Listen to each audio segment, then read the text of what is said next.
dari Prabowo tadi terhadap hasil yang nanti akan ditetapkan oleh KPU? Ya, saya katakan ya, tentu kan kadang-kadang pihak yang barangkali akan dikalahkan atau kalah ya, kadang-kadang kan memang mengemukakan kekecewaannya. Dan saya kira kan bukan pada pemilu atau pilpres kali ini saja hal seperti itu.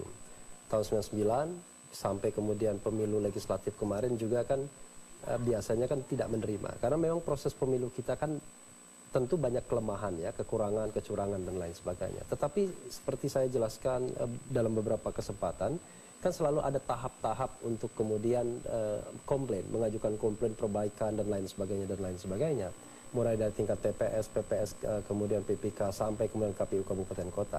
Dan sesungguhnya komplain mekanisme ini kan belum selesai.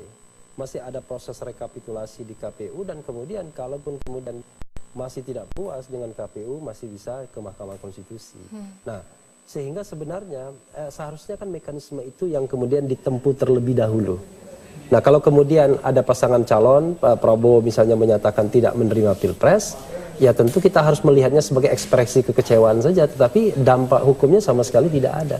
Tidak mempengaruhi sahnya atau legitimatenya hasil Pilpres. Sepanjang hasil Pilpres itu ditetapkan oleh KPU nantinya, mungkin kita tidak tahu jam berapa dari hari ini. Jadi setelah nanti ditetapkan, ya, maka dia menjadi hasil yang sah.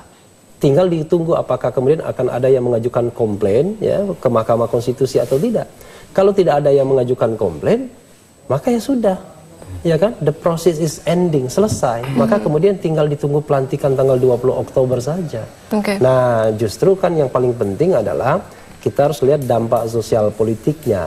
Tetapi sepanjang itu hanya statement saja, tapi tidak disertai dengan misalnya tindakan-tindakan anarkistis. Dan misalnya, itu yang banyak dikhawatirkan sebenarnya. Ya, tindak pidana, ya tidak ada persoalan. Tapi kalau misalnya ada tindakan-tindakan lain, maka ya kita bicara tentang law enforcement, penegakan hukum.